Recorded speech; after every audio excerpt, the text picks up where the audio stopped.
Good evening and welcome back to Mystic Matters. We are the Greater Mystic Chamber of Commerce. Good evening, Kristin. Good evening, Susette. We're ramping up the summertime. We are. Tell us what's going on. I can tell you, we are having the job fair for the Greater Mystic Chamber of Commerce. Work It, Build Your Career Confidence program. That was a program where we trained over 200 students in the local schools. Great. Yeah, it's been great. We have a lot of business participants that have helped us through this program. And so I wanted to name some of them: Mystic Indoor Sports, Fantastic. Mystic Aquarium, Fields of Fire, Navy Federal Credit Union, Hilton Mystic, Red 36, Engine Room. The list keeps going. Great. And what exactly what's the training really all about? Well, it's about soft skills for the kids and training them in customer service. Of course, we're a tourism-oriented area, and that's what our members asked us to do. They said, we need people that can smile and shake a hand and do their best. So it's basically hospitality. Hospitality, That's really great for but the kids it goes a little further. It tells them how to dress for an interview, how to say thank you, how to get your driver's license, apparently. So there's a whole booklet that comes with it. How to fill out an application. How to fill out an application, how to have a resume. Right. It's a great resource, and we've really enjoyed putting it together and putting it on. We do have a job fair, so the students are going to meet our members. So that's a specific member benefit that if you're a member of the chamber, that you can be at this job fair and you can interview some of these students who've gone through this program. Right, especially coming up to our busier holidays and the Christmas season coming up too. Right, so Mystic Jet Center will be there hiring. It's fantastic. Red 36. That's a lot of money in the summer, huh? Little busing waitress action. Hilton Mystic, Mystic Aquarium, the Carriage House at 26 Pearl Street, Fairview Oddfellows, Foxwoods, and Thames Valley Communications. So, speaking of Fairview, the International Order of Oddfellows, number 26 Stonington, they're the ones who supported this program. Oh, so thank you very much. Shout out to them. Yeah, it's a great program. Yeah, so April 28th is the job fair, and call us for more information or send us a little email if you want to be involved. And I'm just very proud of that program, and it's really catching on. A lot of people are very interested in doing some great things. And of course, the Mystic Outdoor Art Festival is coming up, and we could use some volunteers, and just give us a call, 572-9578. Hello. And right there, Lauren, right there, to... the Mystic Chamber of Commerce. Yes. Yeah. Yep. Right there, 11th and 12th. And so speaking of smiling, speaking of shaking hands. Oh, did you meet our new co-host here? We've got a new co-host that's already trained. His name is Chewbacca. Chewbacca is, as we fit all those job training skills right here in absolutely. Chewbacca, right? Shake, eye contact. Right. Yep. Smiling. So we just wanted everybody to know, we're kind of setting everybody up for this evening show. And so why don't you do the honors, Kristin, as we segue into our guest this evening? Sure. So I met this lovely couple at a business after hours. They joined the chamber right away, and they're friends of Maura DC, who is a volunteer at the Greater Mystic Chamber of Commerce. So I'd like to introduce Erik and Lara Orkney. Hello. How are you, ladies? From Dog Guard, Southeastern Connecticut. It says out of sight fencing, but they do so much more. They do training, and they're just adorable. Oh, they're here. Hello. Yeah. Hi. Thank you for being here this evening. But also, we sort of has a special guest. Not that Lara and Erik aren't special, but as you can see, bored out of his mind is Buck. Okay, but just before the show started, he wasn't bored out of his mind. But I want to tell you, real great training right here so far. But Buck seems to be doing very well. But I want to start out with, I saw some pictures that were just sent over to me, and it was very interesting. Oh yeah, that's why we're having him on the show, is because your story is so interesting. So I wanted to find out how you guys met and what you were doing back then and that kind of thing. Lara, why don't you start us off? All right. Erik and I met in 2009. We were working for Six Flags Great Adventure in New Jersey. We were animal trainers there.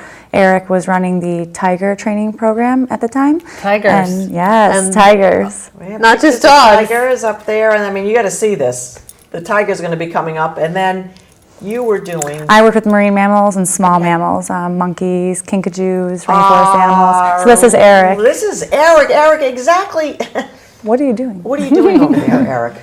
So I ran a program called Temple of the Tiger for Great Adventure. It was a $4 million facility actually inside the theme park, part of the Golden Kingdom, which encompassed the Tiger program, a children's area, and King Ka, which is the tallest, fastest roller coaster in the world at the time. So it was a free contact educational show that we ran, usually 2 to 4 shows throughout the day for the guests, and we actually won 3 international awards for education on the endangerment of the tiger. Wow. So they were all clicker trained. We explained about their training, how we train, very similar to how we train the dogs today as well. All operant conditioning, and thankfully they were highly motivated for food as well. So this was actually inside the theater there. It was an 1,800 seat theater where you could see the tigers swimming with us. They're excellent swimmers. They love the water, which they can move around pretty quickly. And that's a 600-pound cat. Named Kirill. So they would jump, they would chase toys. Is that a piece of meat on the end of that stick? That was a piece of meat, yeah. That's the motivator. Yeah, so we would use toys as well, but when it came down to kind of the finale of the show, we always either got some meat out there, and they always usually would jump pretty far in the air, and as soon as they land, we had a little splash zone in the front, just kind of like a SeaWorld type atmosphere where you'd get a little wet there. So it was very exciting. It was you could never really see a program like that in this country, similar to that. So it was something that we did in our background and we were really excited about. We've kind of taken that training from our exotic animal background now to back to our roots here with canines as well. Yeah. So Lara, you were doing seal or marine I worked with training? mostly marine mammals. I've worked at a couple facilities throughout the country. I started off, I'm from Buffalo, New York, and I was lucky enough in high school to volunteer at a local aquarium in Niagara Falls, and that's where I started to work hands-on with marine mammals. We've got a picture of that too as we continue. This There you are. is actually in Miami, but I worked mostly with sea lions. So we worked in New Jersey, Niagara Falls, Miami, and then after Miami, I came back up here. Because you guys met. Yeah, well, we had met before that when we wanted to explore some other places, to see some other training opportunities. But once Six Flags went through some changes, they closed some programs. We came back here and opened up Dog Guard. Yes. The animal industry is changing a bit over the years. It isn't quite as stable as an adult would like to have for the rest of their career. So I want. Oh, well, there we go. Look at Buck right now. So tell us, Buck is here. Let's talk about Buck. Let's talk about Buck before he wants to leave. This is one of our original dogs that we trained on the fence. One of our original customers. We have a picture of him as a puppy too, and so we can start training these dogs to the fence very young, usually about 5-6 months of age. There's Buck as a baby, laying in the grass there. So he's from Nowak. You can actually see him running around the Ford's Lobster area, who are also customers of ours as well. But that's Buck as a puppy, and now he's 3 years old. He's a large golden retriever. He's a great dog, and we can train dogs of any age, any size, any breed. It's great to start training them, very young as well. And it's a great experience. We try to make it as positive as possible.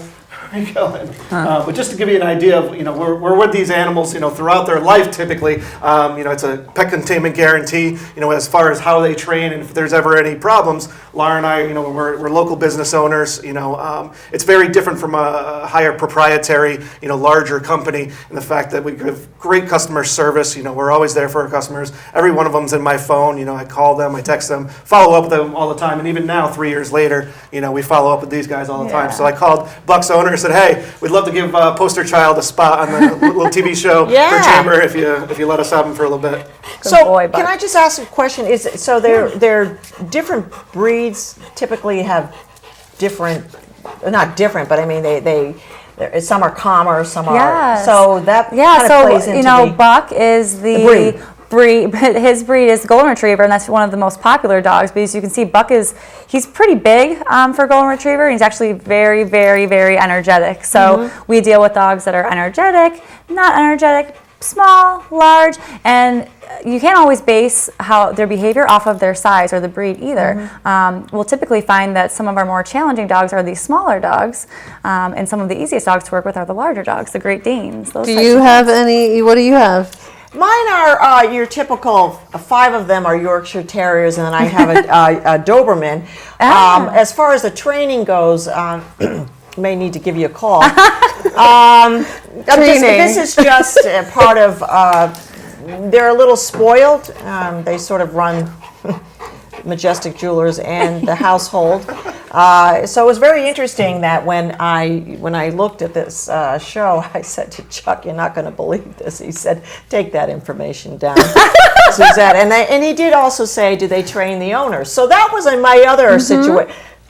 Very good. Yeah. Okay. I mean, training the dog and training the owners. I mean, because we certainly do a lot of the legwork in the beginning of the training, but after that, for the first few days, it's really up to the homeowner to walk the dog around, show them where they can and cannot go, and then we come back, and it's really important that we do distraction training with the dog before we kind of turn him loose on the fence. So that's where Chewbacca comes in as well. You'll see him out running around the perimeter of the property, and basically just trying to stimulate the dog to see if they'll actually try and breach the fence. And then when you've set up all these practical situations where the dog is going to encounter another dog, it's going to encounter squirrels and things of that nature. Once you know that they're still keeping at bay and staying within the confines of their perimeter, then you're in good shape. But that's a really important aspect of the training, and no other company does that. So Chewbacca is your dog? Yes. Yep. So Chewbacca usually lives, this Chewbacca, the cardboard one, apparently lives at Starbucks at the Mystic Marriott. Yes. He does. As the barkerista. Yeah. So after our wedding,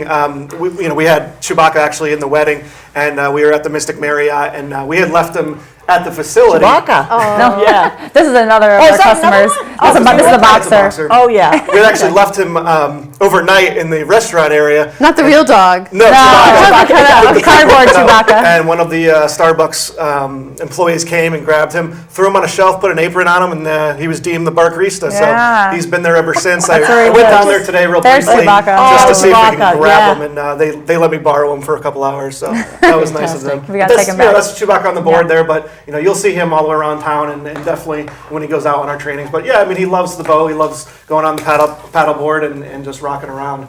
So so there's two parts to your business. Am I correct? Yeah. We've got the dog training, Yep.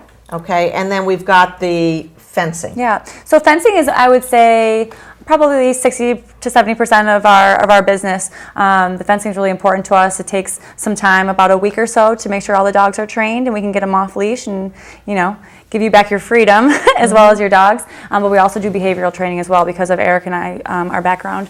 We do all sorts of basic obedience training, puppy training, and a lot of times people have some different high-level issues, maybe some biting or nipping, things like that we'll deal with as well. So we do behavioral training as well. And you also have contact with rescue programs. You do a little bit of that? Yes, we love to work with rescues. Probably about half of our customers are rescue dogs, so we do offer discounts for rescue dogs, but Erik can tell you a little bit more about the different rescues that we work with. Yeah, we work with a lot of different We're just going to rescues. say goodbye to Buck. Oh, Okay? Buck's leaving. Buck's leaving. Bye, Buck. Bye, Buck. Bye, Buck. Thank you so much. See you later, buddy. See you later, buddy. It's See ya. Bye, Buck. Thank you One so of the much. local rescues that we work with is Connecticut Animal House, and they're out of Groton as well. Kristin Lamb, she's a great friend of mine, and she does a lot of great work where she pulls a lot of dogs out of shelters, local shelters that are in need of a home. She'll put them into foster and get them adopted. So, we work a lot with those rescues as well as local shelters in general. So it's going really well. We're really excited. It's coming from an exotic animal background, and we've now, just basically put that back into form with the dogs, and we won 2017 Best Fence Company in the New London Day last year, and then we just recently got informed that we won for 2018 as well. That's fantastic. So we're excited about that, and it's great. progressively getting better, and we're one of the leading fence companies in the area now. What do you think about, so you've seen tigers and monkeys, so what do you think about the animal psyche? Like, what is your theory on what they are actually thinking about? Wow. That's a hard question. Well, every animal's very different, but as far as the training is concerned, all that learning theory is very similar. So we train sea lions the same way, the tigers the same way, and the canines the same way. But everybody's motivated by different things as well. Some animals are motivated by toys, some are motivated by tactile stimulation, some are motivated heavily by food. In the case of Buck as well as the tigers, they really work for that kind of drive, which makes our job a lot easier and the customer's job a lot easier when they are motivated for food. Where like Chewbacca, he doesn't really care about food much at all, but the minute you throw a ball or you give him some kind of toy, that's what he really Tennis drives ball, for. that's So a lot of prey-driven, dogs are like that as well. Prey driven, So naturally, I mean, dogs are, they're predators. Okay. So if they chase things on, kids on skateboards, or they, chase Squirrels. deers or squirrels, Yeah, or toys, anything that balls. moves, the amount of cones that dogs have in their eyes, that's why they are very stimulated and they chase things that move, as opposed to when they're actually stationary. So as far as the fencing goes, I know, I live in a very rural area with a lot of woods around, and I have the little dogs, but I also have the Doberman that's sort of, Not little. not little, but he's sort of the enormous. caretaker and make sure that the little ones are, he guards Around. them. That's yeah. nice. And so he does do that. But I was thinking, as these homes are being built around with all these acreage around them, that it's probably very important that there are some boundaries and some fences set up, because at any point in time, you see, I go out there sometimes and I'm looking at these eyes in the woods, and I know they're coyotes. So if and I don't want the dogs to go any further than what their Right. boundaries. So the fencing, I think, is important. Yeah. And then the other thing is too, just to be responsible as owners, to keep the fencing around their boundaries as well. Yeah, I mean, most dogs are wandering animals. It's great when you have a dog that just kind of stays in your yard for the most part, but most are not. Right. Some of our clients, I mean, the minute that front door opens, they are charging down the street, which obviously is going to put them in danger of getting hit by a car or going onto somebody else's property or whatever the case may be. So it gives people great peace of mind whether they kind of stay in the yard or they don't. And we make it as positive as experience as possible for that conditioning period. And if you've ever talked to anybody who has had professional fence installed before, it's one of the best things they ever did. And we So- get that from the customers all the time. Is that's a collar? It's Yeah, so walk us through that. the system is a transmitter box. It's very small. We usually like to put it somewhere that's out of the way, that where you wouldn't really see it, maybe in your basement or a garage, a shed, something like that. So that's the transmitter. And what we do is just take a wire that's in a circular pattern from the opening of that transmitter around your yard, back into the transmitter, and the dog wears a collar, and the transmitter sends the signals to the collar once your dog is approaching that boundary line where the wire Is it buried? Is that? It is, yeah. So we have a specialized machine that buries it about 6 inches into the ground. It's really tough around this area with ledge and stuff, so we try to get it in the ground as much as possible. So after the installation, we set up flags.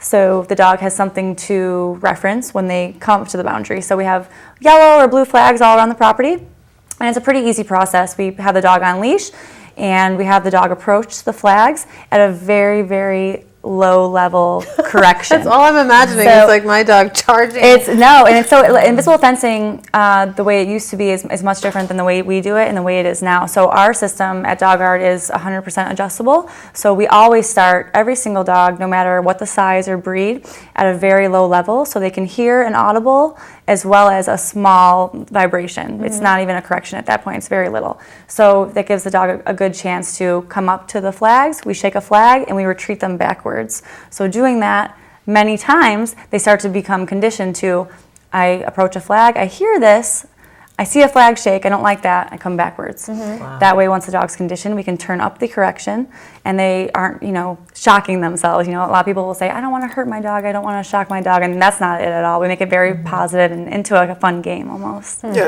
there's 3 different size collars. So even your Yorkies, we have a ton of Yorkies on the system. They have it's a 1.2 ounce rechargeable collar. It's it's super lightweight. They don't mind wearing it in general. And then we have for dogs of buck size, we have a large dog breed collar as well for even some of the toughest dogs in general. When you get up into the Rottweilers, the Malamutes, dogs with just a higher threshold in general. But every dog is different. Like Lara was saying, everybody starts off with a very, very mild correction. It doesn't matter if it's the biggest, baddest dog in the world or the smallest, because they will vary quite a bit. They'll surprise you. Like I said, a Great Yeah. Dane, I think almost all of our Great Danes are on small collars. wow. Yeah, they're they seem to be pretty sensitive. So Laura and Eric, what is the maintenance of these fences, though? I mean, we live in Connecticut, with the bad weather, and if something is like the snow or the ice, and you find that it's not working, how does? So luckily, our collars, number one, are 100% waterproof. So especially in our coastal area, dogs can go swimming with it. They can go in the rain, they can go in the snow. But Eric can talk about as far as the maintenance. All the equipment's warranted for life. So if you ever have a problem with the collar or the transmitter or the surge protector, as long as we get it back, you get a brand new one. The wires, 14 gauge wire. It's super commercial, thick wire. Like you said, we live in New England, so obviously, like this winter, if a tree uproots or something like that, nothing's going to stop that from breaking the wire necessarily. Sure. But Yeah. there really is no maintenance other than that. If you have an occasional, wire break or something like that, it's just a service call. It's pretty simple. And I typically will even give, my customers the waterproof casings and the splicing kits to do that if they do a lot of landscaping and stuff like that. But other than that, there's no maintenance really. The batteries are non-proprietary, so we give you a year supply right off the bat, and then you can go and buy them on Amazon or eBay, whatever the case may be. But you're not stuck into a certain type of battery program every year, which is another thing that my dog art's not set up very proprietary in that sense.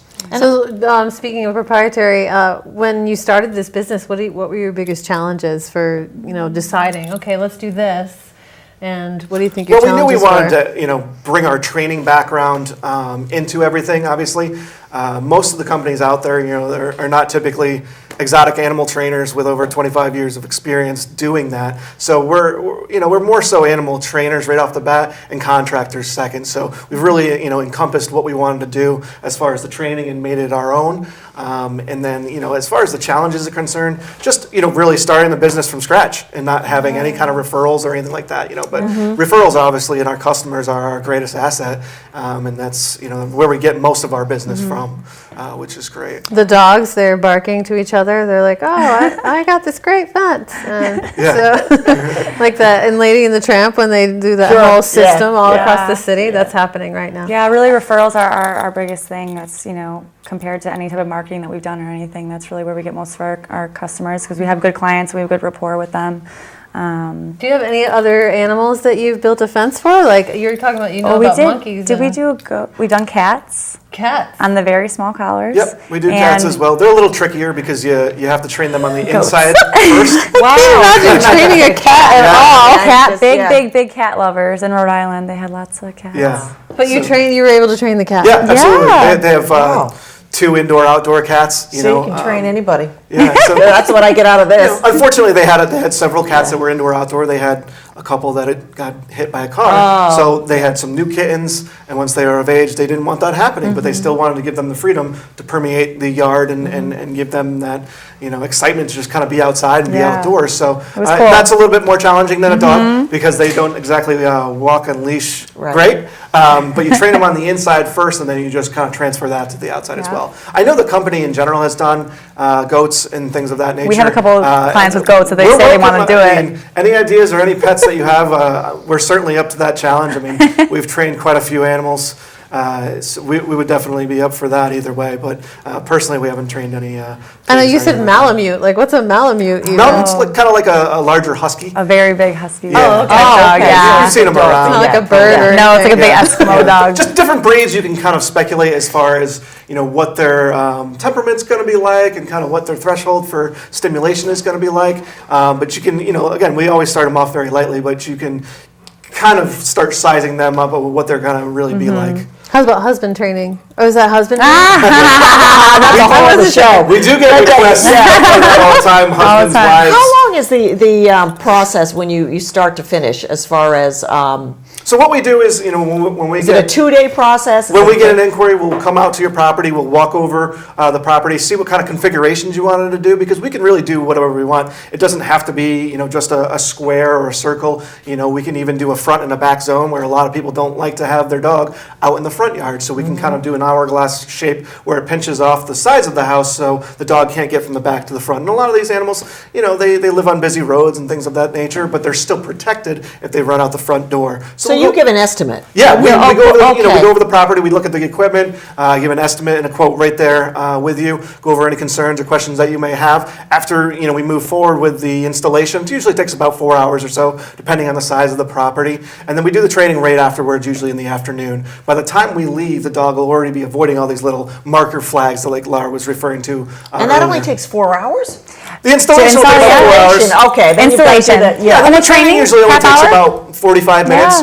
depending on the dog. A lot of these dogs are rescue dogs, and they're. Don't even go there. Per dog, though. Maybe it's like 45 minutes per dog. No. Sometimes that happens where we have to get down on the ground with them, roll around with them for a while before we can even get them on a leash. Some of them, are very, very timid to begin with, so you don't want to go out there and really kind of overwhelm them with everything. So that takes a lot of time too, and just our background in general to be around dogs of that nature helps us, to more effectively train them as well. Usually about 4 or 5 Even if days there's later. multiple dogs? It can be multiple dogs. You can put as many as you want on the system. Yeah. No, but as far as the training, it's not. Is it a one-on-one, or are you training them all We together? try to start for the first time a dog's trained, just to give them the benefit. We'll do one-on-one, but once everyone has had that initial training the first time, then we know that you're going to let your dogs off leash together at some point, so we're going to do a training all together. Yeah, so 4 or 5 days later, we'll come back with Chewbacca. We'll use squirrel squeaker toys, anything that dog is really stimulated by, favorite toys. We'll put the owners, the kids, everybody on the other side of the line, and we'll just kind of continue that distraction training until we can make a good judgment call saying, hey, that dog's still, contained in its yard. It's not trying to breach the fence at all. You're in good shape and you're off and running. So we're able to get the dogs off leash usually within a week. Yep. Yeah. Wow. That's our goal. Because we know that people don't have time, especially, they have busy kids, they have people, busy lives, Yeah. summer's coming, Right. or you want to get your fence in winter and you don't want to be outside anymore. Which is great too. You're ready. Why are you looking at me? Is there a reason? I want to know why she's looking at me. If there's a reason. Well, I'm just but thinking- we've got the information up here, and it's fantastic. And just speaking with Erik and Lara, it's just a wealth of information.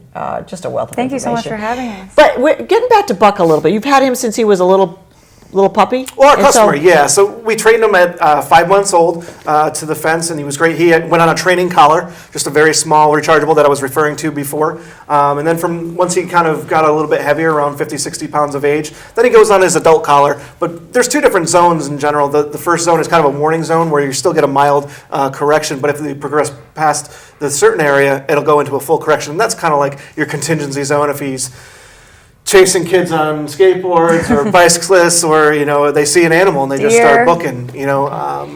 So a recommendation, we only have a few more minutes, but a recommendation, when you get a puppy, is it recommended right then and there to get the fence? Again, it's a little bit different. I think Okay. veterinarians in the past used to recommend that you wait 6 months, see. but because we're able to adjust the correction level, we have done dogs of any age, even a couple months old. So you can call us at any time, and we'll set up something that's appropriate for you. Yeah, if they're really young, we'll just put an audible to it and introduce the correction later on. But at least the dog's getting used to that conditioning of, hearing an audible and retreating backwards. And a lot of that has to do with the weight of the dog, not necessarily how old they are. So, some of these dogs at 3 months old, They're they're big. 30, 40 pounds. Right. And that's plenty to go on this system. But we've never seen any, aversive reaction to the system at a very young age because of the fact that we start them at a very, very low level. And puppies are resilient. They actually enjoy training and fence training more than